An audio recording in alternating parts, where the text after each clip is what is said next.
It's time to dad.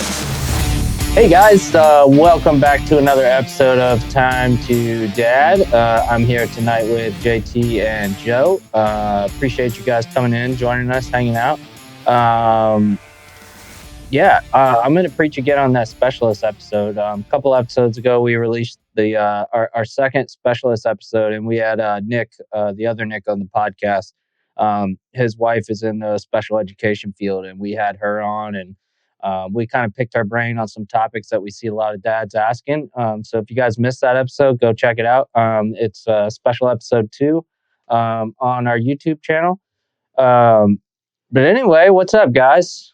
I feel like the holiday season's kicking my ass already, and we're only like a week into December. Yeah, I know. I feel like I missed it. Right, one shooting, and I feel like I've been gone for like months already. It's crazy how quick everything just goes too. It's wild, man. I can't believe it's already December.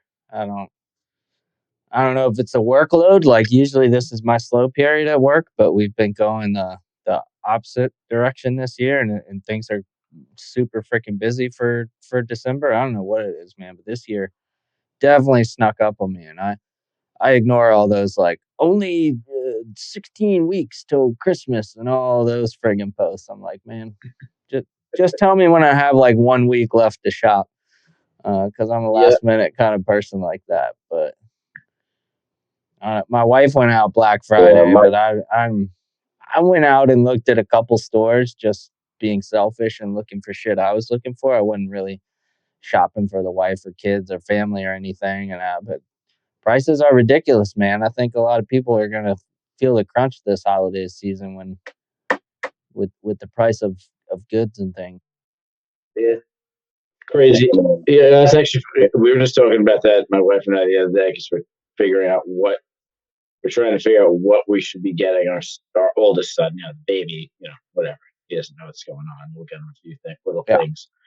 But it brought up the topic like budgets, and what somebody obviously everybody's got a different budget for their family and stuff, but like, how do you determine how much you're going to spend on Christmas? Is it going to be, depending if they want a certain specific thing? Like, we will get like 3 different things. We're like, do we just get them all? Do we just do we pick one because it's expensive and just get a bunch of little things, but we want all of them for them, type stuff.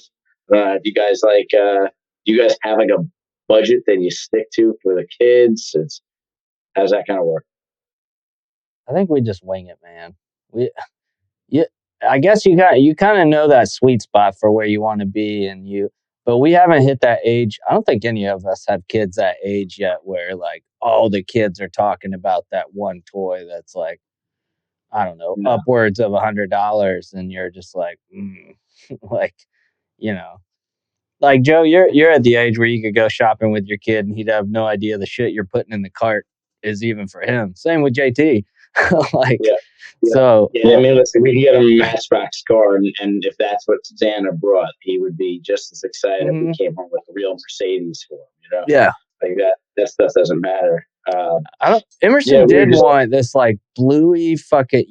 Do your kids have any of those magnets that you like build shit with? They're like different shapes, and they all. I forget what they're called. Magnetiles. Yeah. So he wants the bluey magnetile, and I was like looking at it with my wife, and we're trying to figure out like why the fuck it's like $70. And then we realized because you got magnetile licensing, and then you got bluey licensing on top of I forget who hosts the bluey show. So there's like stacked on stacked on stacked licensing fees. But that's what he really wants. And I was like, man, that's our conundrum. Like, I could really think of 1,000,001 better things to buy for him than that $70 set. Yeah, you can get the others for 20 and put a bluey sticker on for 18 cents. And we have a wooden Santa mailbox that came with like 3 letters and stickers. And so right after we put the tree up this past weekend, he was like, I want to write Santa a letter. And so he writes on there that's what he wants. And I'm like, God, what the fuck, kid? Like, so that's our conundrum. Like, because we know that in reality, he's going to love it for 2 days, but then he's going to lose all the magnets and pieces, and it's just going to be a regular old Magnetile set. So I don't know. I don't know if families budget things out. I think Jen and I just kind of grab stuff we see as we see it, and internally we each know what we're trying to like look to spend. Okay, that's too much. Don't do that. That's pointless. That stuff. That's kind of how we've done it. We just didn't. This year, we were just talking about the other night when we were laying in bed, and we were like, "Should we get this, and that?" And I was like, "You know what? That's interesting. I wonder what people do." So I figured I'd bring it up. What about you, JT?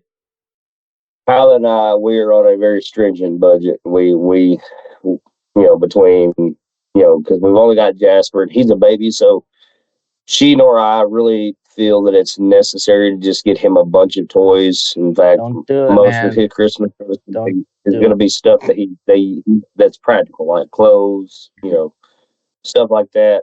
Although, so funny story, Jasper, he loves to bang on shit. He loves to make noise and everything like that. Well, snarky smart ass grandparents, they always say, "Oh, we're gonna get him a drum set so that he can, come home and annoy the shit out of you and make your day, crazy." And finally, I just told people, y'all quit threatening to get a drum set. Here's the thing, I like music. I play the guitar, I play the piano. If you're gonna do it, just freaking do it. But don't get some little piece of shit little toy that's gonna be that he'll destroy in like a week, right? So I mean, if you're gonna threaten to get a drum set, get one that has some practicality to it. Dude, that way he can learn to play. So many people got Emerson toys that make noise, and once the batteries go dead, when he was that age, we were like, "Oh, it's not working anymore, buddy." And we donated a few toys like that to the neighbors, or they just magically leave the house. Right now, we're kind of every room I clean, there's just bits and pieces of expensive toys he's gotten, and it just kind of goes into the dustpan or the vacuum and makes its way out of the house. I really wish we were all about spoiling Emerson, right? Because it's my first and only biological son. Jen hasn't had a kid that age in a while, so we spoiled the hell out of him. But now we're regretting it because there's just shit everywhere, and it's not a complete toy; it's just parts of hundreds of toys. And then we'll go to like somebody else's house, and they didn't subscribe to that method, right? So their kid has like, they're the parents that are like, "Oh, don't bring any presents to the birthday party. He's already got 1,000,001 presents." And so their house is still kind of nice and tidy because they don't have 1,000,001 toys just everywhere. I feel like if we could go back in time, we wouldn't have bought so much shit. But Jen and I are like big kids ourselves, so it's exciting just to watch him rip shit open and get excited about it, even if it means snapping your ankle in the middle of the night because there's just friggin' toys everywhere, right? But I don't know. We were just looking at funny prices. Story. Go. Funny story. Jasper actually got his drum set, but it's a full size electronic drum set. Well, he can bang on it.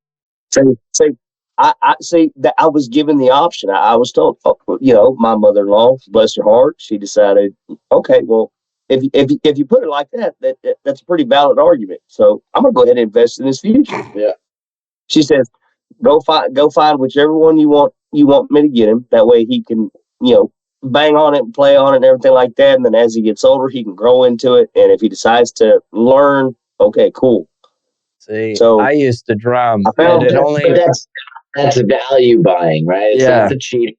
It's value. So that's so, and it's got a power button, which is even better. That's the problem. I used to be a drummer in a couple bands, and for a while I had my drum set up still downstairs, and it only took a couple trips of my nephews coming over and banging the shit out of it for me to be like, nope, these are getting packed up and put away in their cases until I deem it a good time to bring it back out.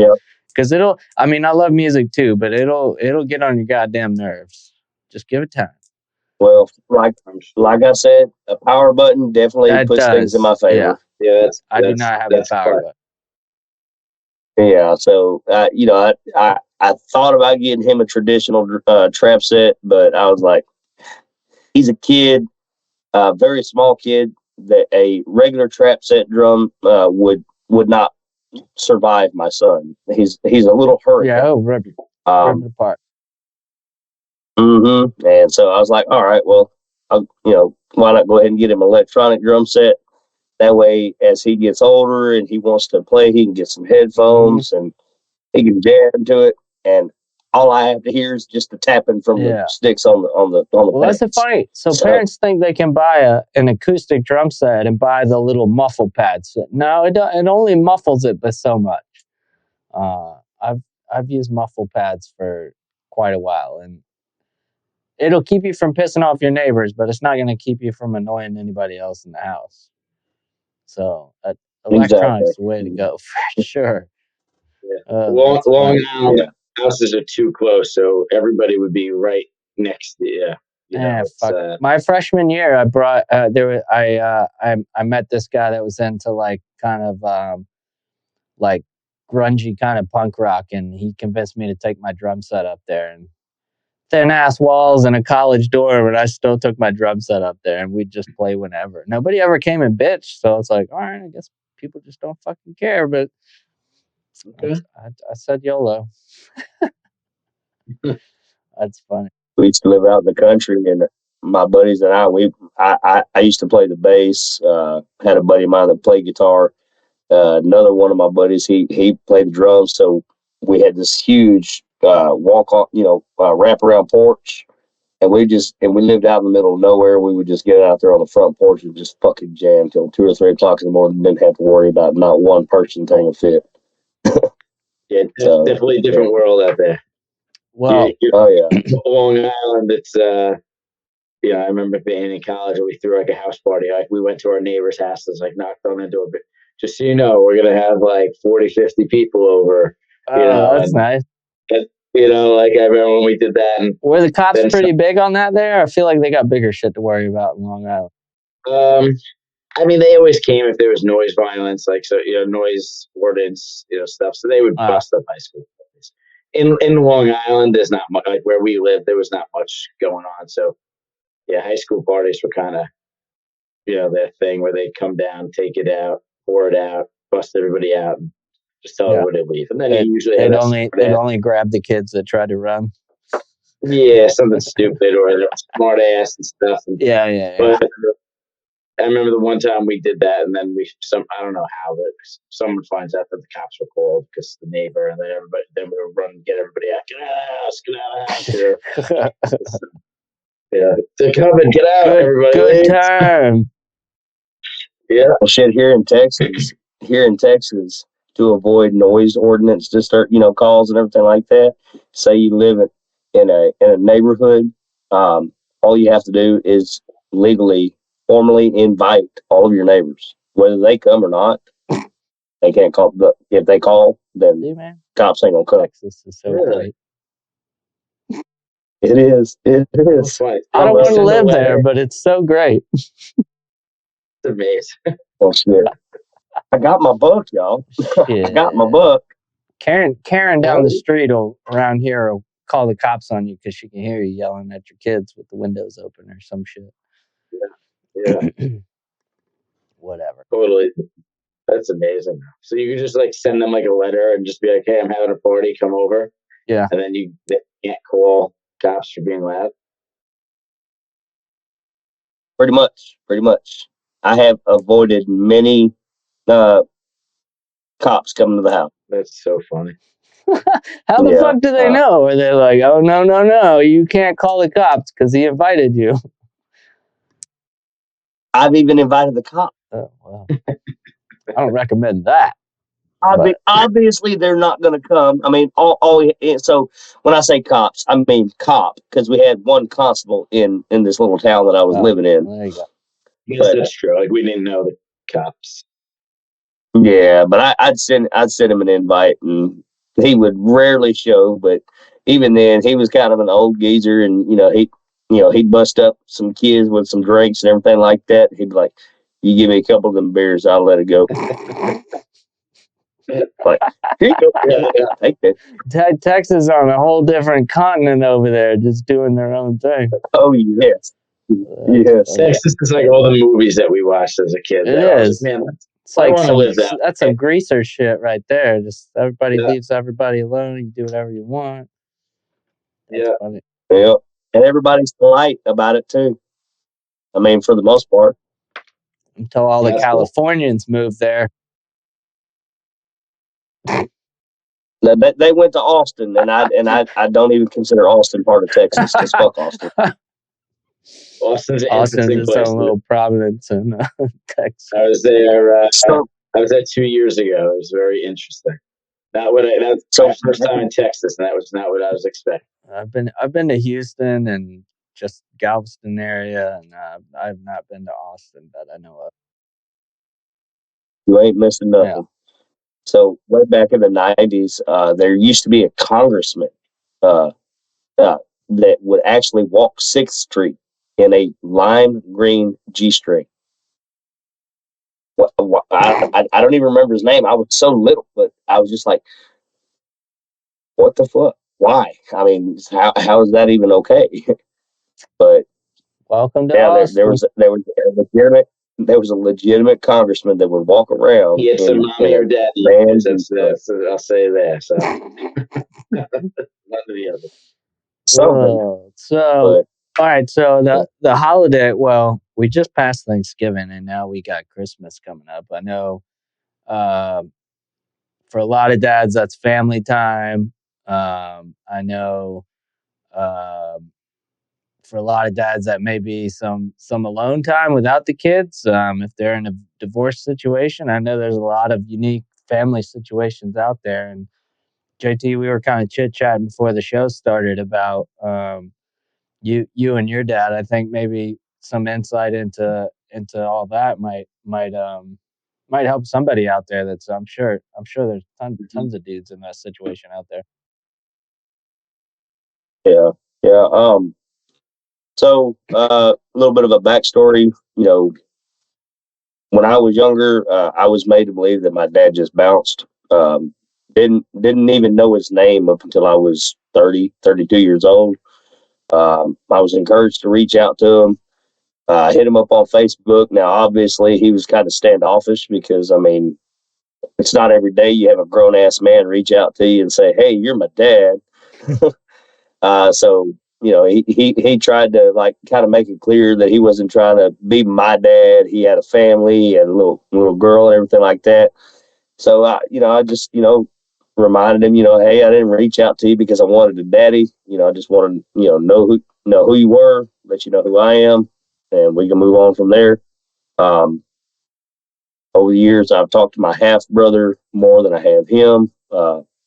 Grown pretty close with him. And it's only been recently that my biological dad and I have gotten pretty close. And I'm almost certain that 90% of it is because of Jasper. And I mean, I can sit here and be resentful, sit here saying, "Oh, well, he wasn't around." I could sit here and be resentful, but the only person I'd be hurting at this point would be my son. Why deprive my son of a grandparent? Now, obviously, I like to give everybody the benefit of the doubt. A person may not be the same person they were 30 years ago. So sure. I wasn't, and my pop, he genuinely wants to be a part of Jasper's life. So I'm all for it now because I've made that decision. He and I have gotten pretty close.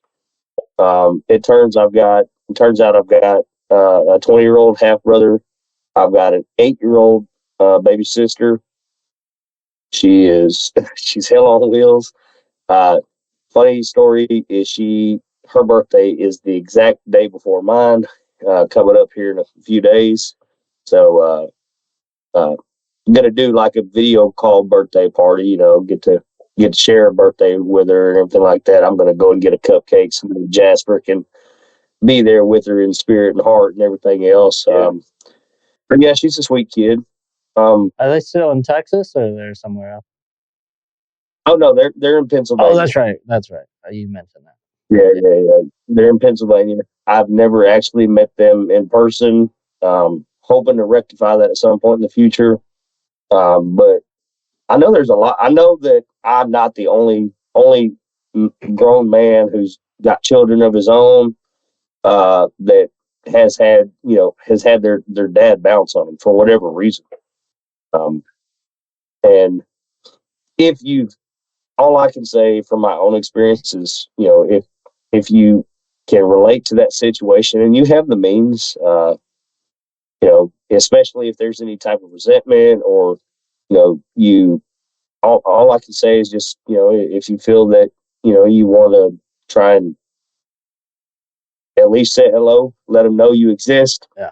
Say, if nothing else, here's what you're missing out on. This is the kind of man I turned out to be. I feel like that's sorry to interrupt you. I feel like that's a good point too. I feel like there's a lot of dads that reach out from that resentment side, right? That like, look what the hell I was still able to accomplish without you, and yeah, there's I think I've seen the gamut of posts, man. I've seen I knew nothing about my dad. Some of them don't know anything about their mom or dad, right? They were put in the system as kids, and they have to reach out through that. And but I was going to ask, so you said you interact with your siblings and your 8-year-old sister and all that. Is your dad okay with that, or?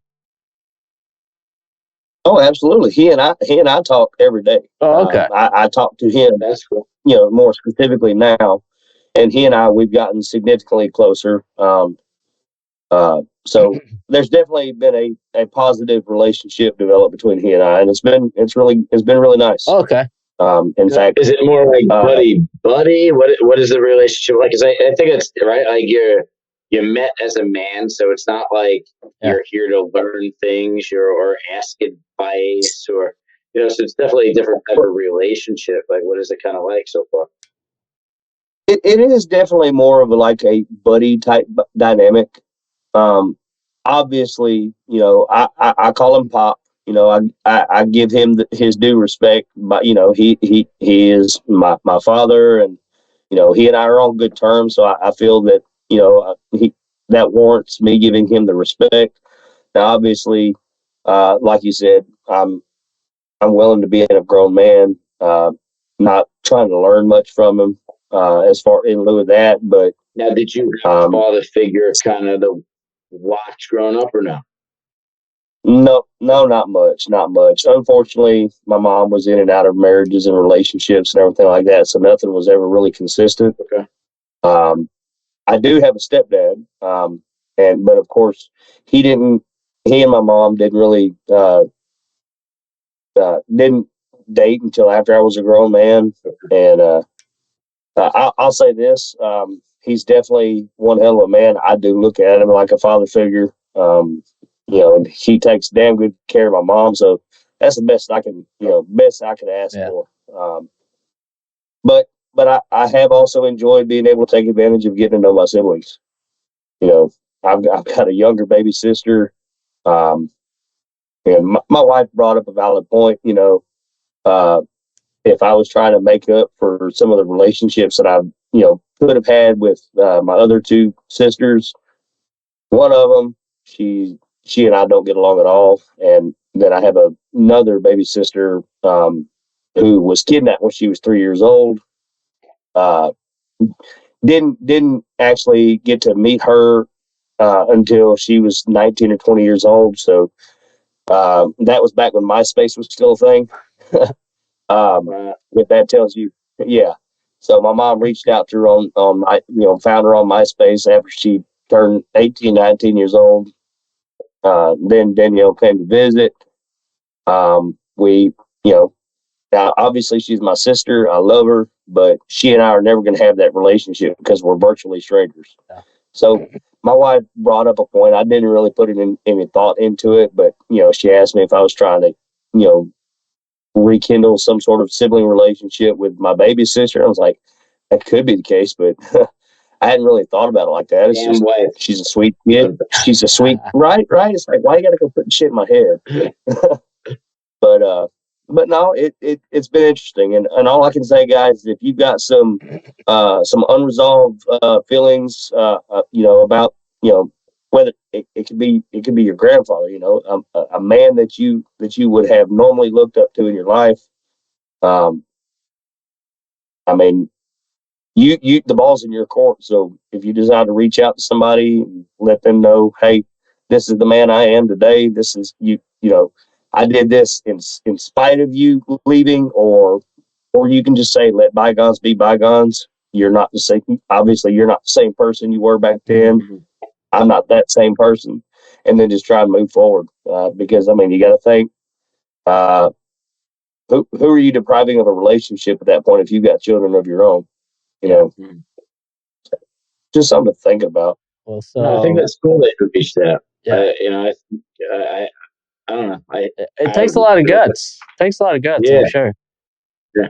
I'd like to. If I was in that position, I would have done the same. I don't know. I think I would now. Like if I think I would say, yeah, it's something I would have wanted to do too, and reach out and find out and get to know them. But I'm sure there's a lot of dads that outweigh the cons of maybe of them looking at the pros, right? Like they're maybe more afraid of what could be done worse. But I don't know. I think I would want to know either way, as opposed to always wondering and never knowing. Right. Well, something else that crossed my mind is, what my biggest concern prior to me reaching out to him is, what if I do reach out to him and he is a piece of shit? Yeah. It probably would have confirmed in your head what it. Yeah, you just go back to doing you, I guess. Well, I mean, even then, it's just like, okay, well, you finally work up the nerve, and I'm not going to sit here that I didn't hope for, something good coming from it, So I was nervous that it could have went the other way around.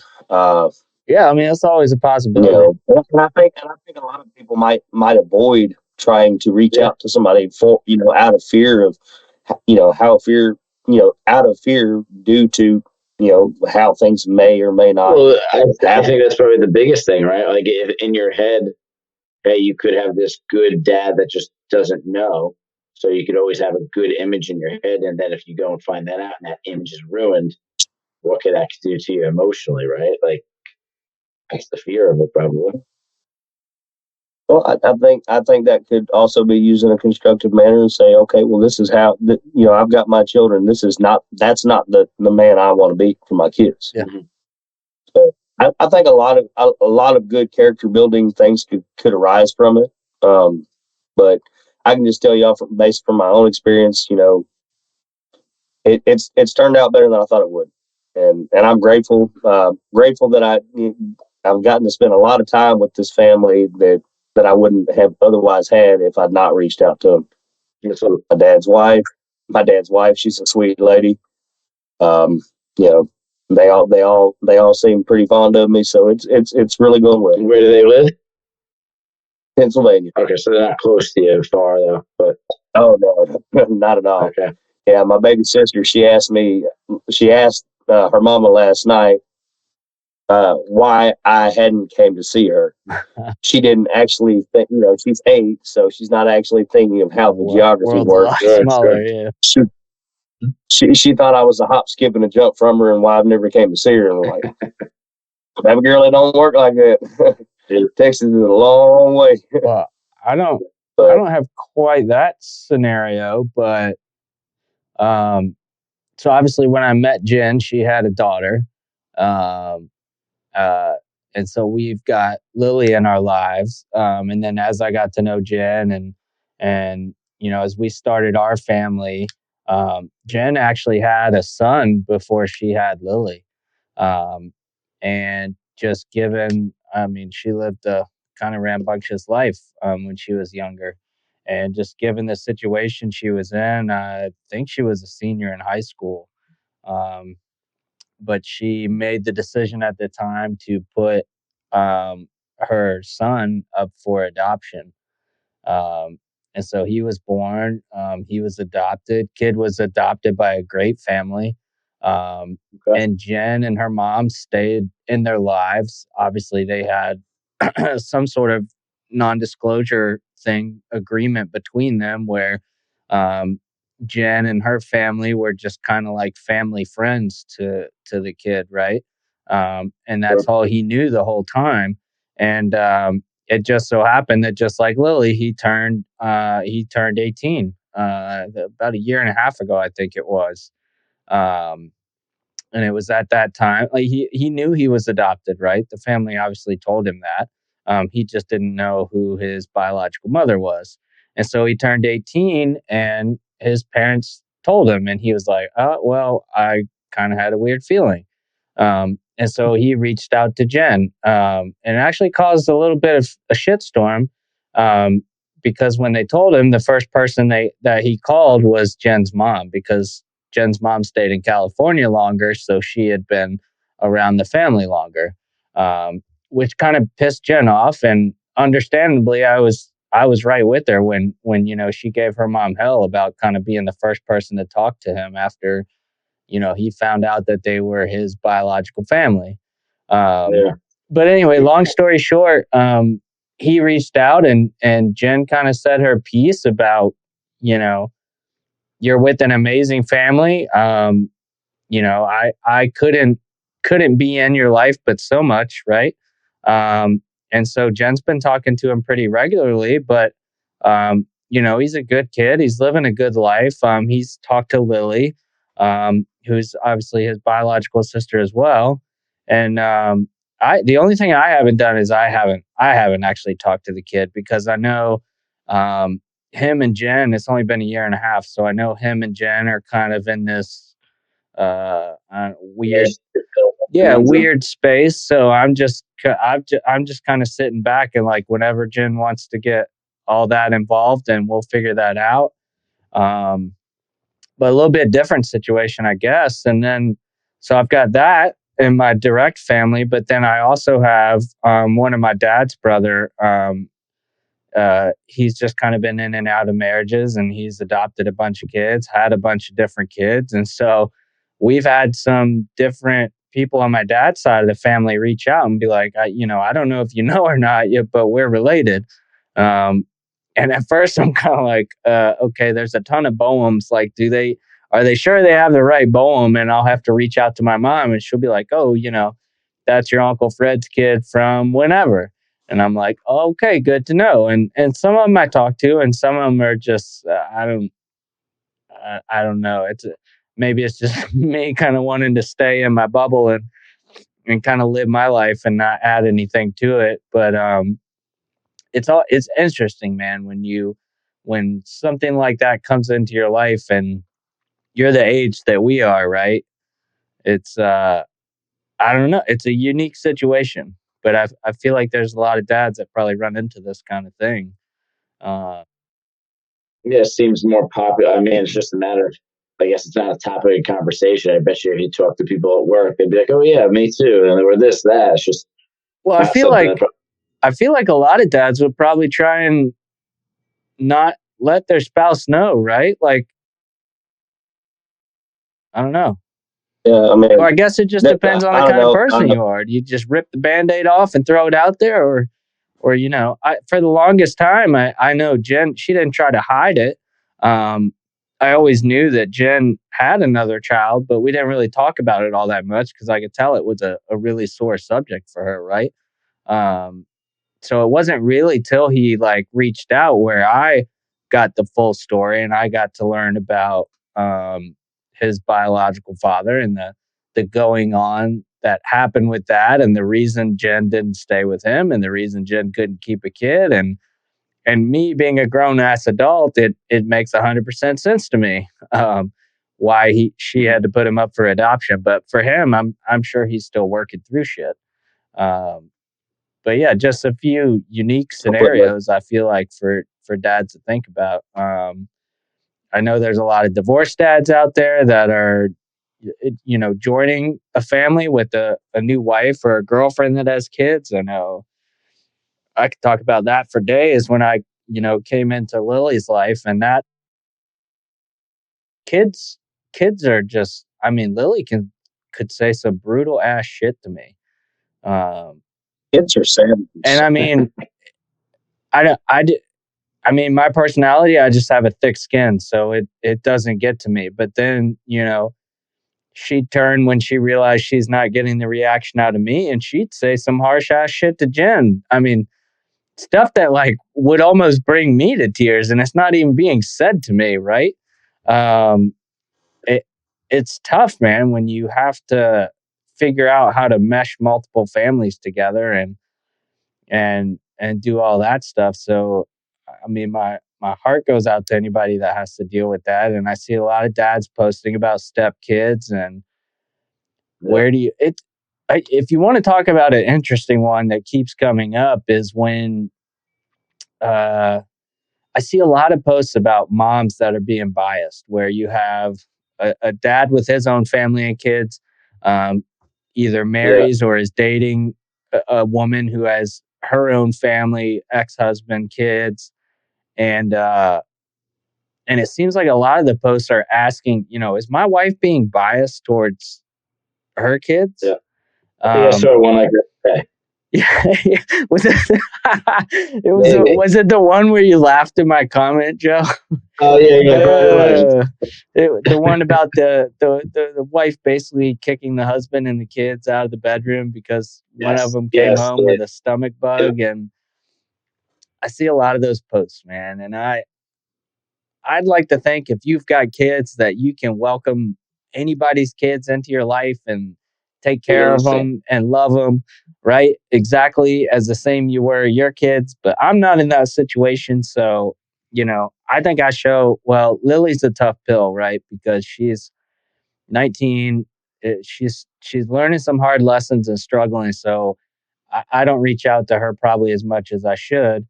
But to the best of my ability, as much as she will allow me to love her and treat her the same as I do Emerson, I think I do. I don't judge her any differently. I don't look at her as Jen's daughter and not mine. I'd drive to Roanoke in a heartbeat if some shit was going down that she needed help with. But I don't. How she when came into your life? Lily was shit. I want to say 7, I think. Okay, I think when she first came and visited. Yeah, she came and visited here for a couple weeks just to kind of come here, meet me. And then she finally ended up moving here full time with Jen and I. And then around her senior year, she was kind of hanging out with some kids that we weren't comfortable with. She was just having some kind of mental health issues. And so we talked with her, and we thought, and talking with Jen's mom, we thought her going to Roanoke to spend that last year with Jen's mom would do her some good. And it did do her a little good. It kind of got her out of the group of friends she had kind of gotten entangled with here in Richmond.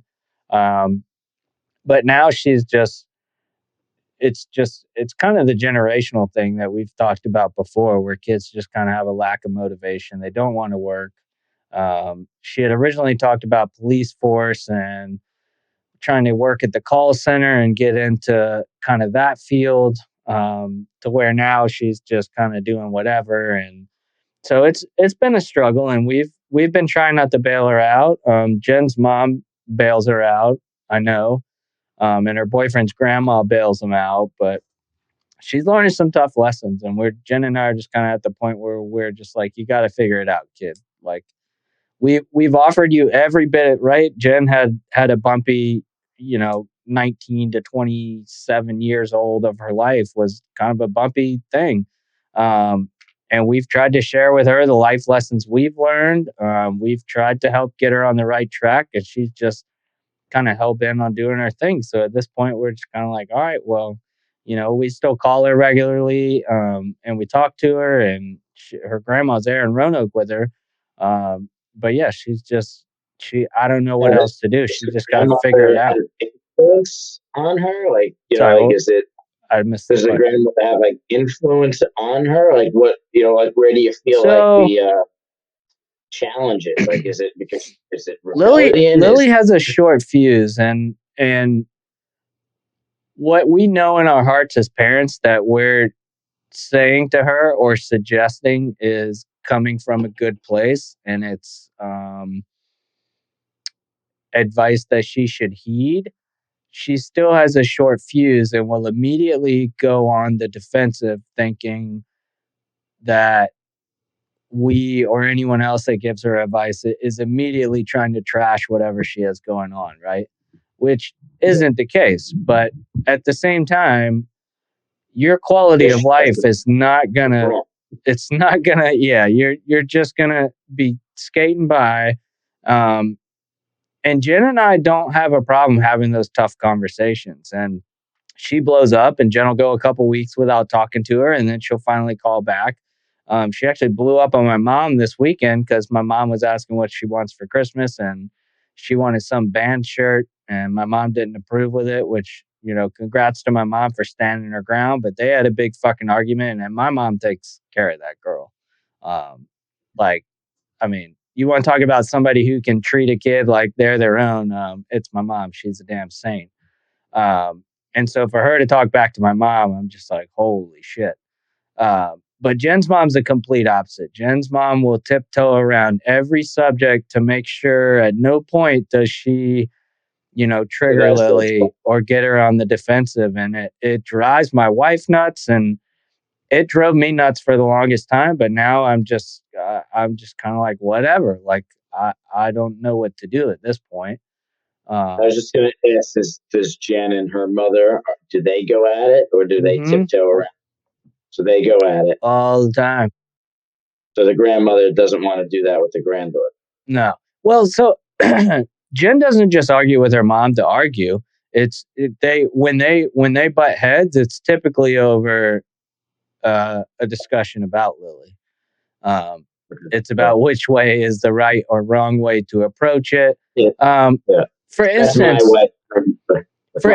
since Lily has graduated up in Roanoke, she has not had a job.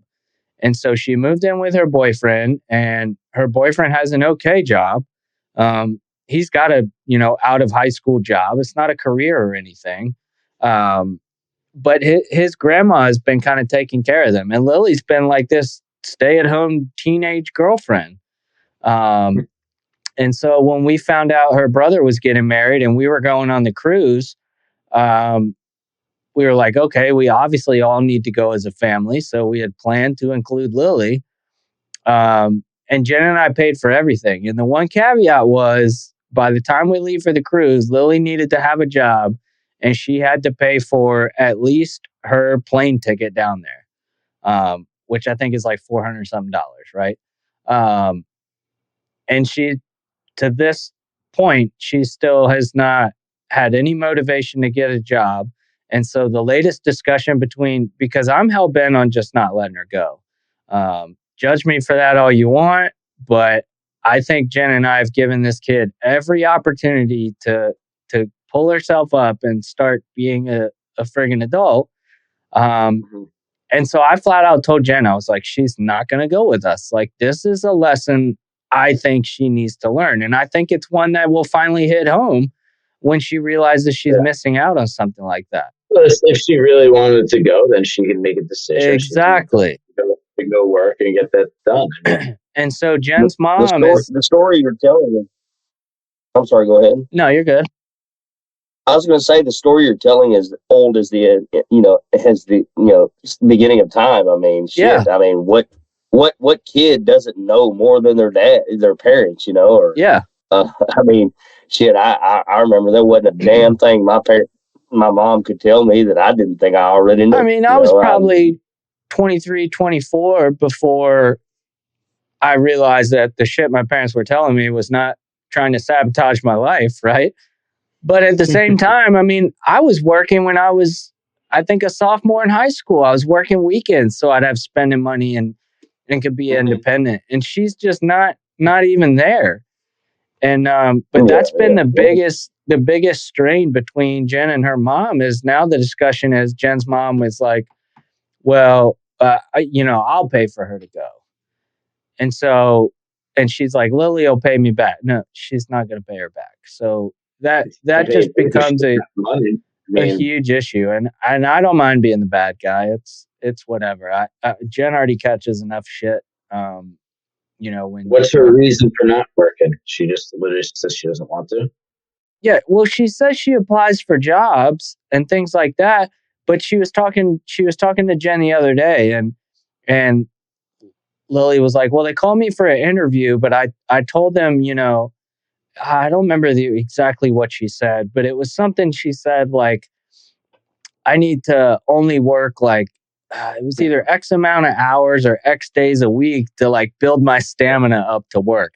Like typical kids from this generation type shit, right?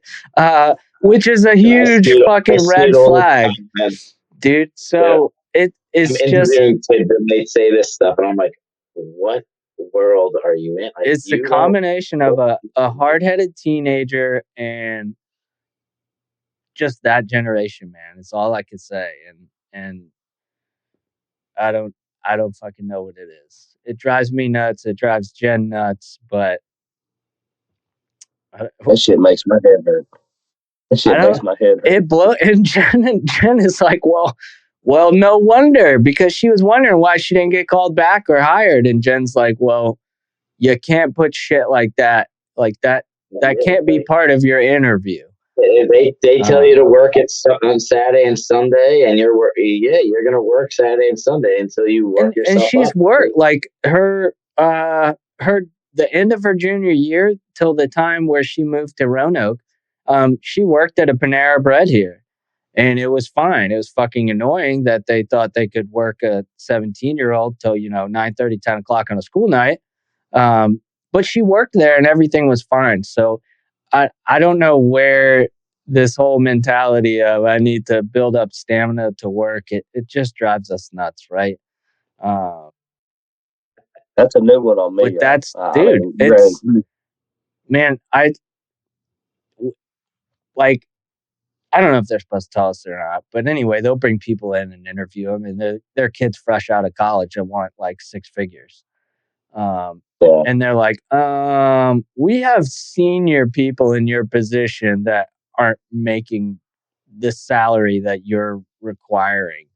And then you get companies that hire people like that, right? And they don't work, man. They don't work. I don't know how else to put it. It's there. I don't know where the major gap in work ethic started or occurred or what triggered it. But the younger generations, man, they just don't grasp the concept of work. And it doesn't even have to be physical work. Yeah. It's just that I can't work 8 hours, or I can't. Yeah. Work. Yeah. No. And it's hitting the trades the worst, right? Because those are physically demanding jobs for the most part. And so that's why it costs more to have a home built, right? Because it's the older generation that gets paid more that has to be there, because the younger generation is just not. I don't know why. They actually make really good friggin' money. If you get your proper licenses and training, you can make more than a lot of college degreed people in the trades.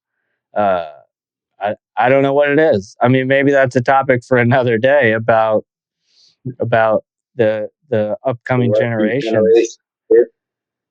That's like one of Jen and I's goals. Is like, if there's a way we can have Emerson do work, obviously he's not, it's not child friggin' labor work, but if there's a harder way we can have him do something, or, if that means making him carry something heavy while he's bitching the whole time, we'll do it, because we don't want him to have that attitude that, someone else will pick up the weight I'm not going to carry. And so we constantly silly things like, can you go upstairs to get my water? Like, no, dude, you have 2 legs. It's in your bedroom. Yeah. The hallway light's on. Go get it. And okay, you don't want to go get it? Then don't have any water. Like, exactly. that's been our life goal, is since I've seen these younger kids coming into the workforce, has just been to instill in Emerson some sort of work ethic. Because let me tell you, if you're raising a kid now and they have any sort of work ethic, your kid is going to be miles ahead of anybody they would be going to bat against in any sort of interview, drill down, or competition. Simple fact. Just work ethic has gone out the window. And I don't know if it's because we all, play with rocks in the backyard in the dirty creek and, threw shit at each other and shot BB. I don't know what it is, but there's just a huge gap now. Yeah. I got a 20-year-old brother that sounds roughly the same as you said her name was Lily. Yeah. I got a 20-year-old brother about the same mindset. He talks mad shit about being, wanting to be a billionaire and this and that, and he's got all kinds of so-called skills and influencers are not helping the situation either. But yet he is unemployed. Yeah. And I'm like, okay, well, you sitting here naming off whatever certifications or skills that you have, but they don't fucking matter. Because what are you doing with them? You're sitting at home. Well, that's the thing. They'd rather not work than take a salary that they think is less than what they deserve. Well, not to get all into that stuff, but then there's unfortunately then the government starts taking care of people, and they can make more money unemployed, make cash if they want. They'll drive a Mercedes, but food stamps and stuff and like then if they go and have them kids, then that just adds to it. I mean, I do think part of the work ethic. I mean, I'm a big proponent of this. Is sometimes when there's our generation, right, has lost a lot of the stay-at-home parent, stay-at-home mother, and I think that sometimes being raised by a daycare sometimes, or a person it's you're not getting taught all day every day the way daycare teacher's not going to teach like a mother is at home. And I think that now depends on how the mother or the father is raising them at home, obviously. But I think that's you're gonna have more patience with your child than a daycare teacher will that has 6 of them. Right. And you're going to take the time when you got nothing else going on at home except, let's just say laundry or something. You'll take the time to correct the situation with your own child, where a daycare teacher is not going to take the time to correct that. Right. So now, do I know if that's it? I don't know. That's just part of 100% of all the issues with America today. I'm a firm believer in no public school or daycare will ever care about what your kid learns as much as you, no matter what. I'm a huge proponent. Join the PTA, man. Yeah, join the PTA. Make sure you vote for your school board member. We talked about that before with elections. You will have way more impact on yours and your kids' lives at a local election than you ever will voting for the next president of the United States. I'm just going to call me a liar, but that is the 100% truth. The more impact you can make at a local level, the more you're going to feel it in your household.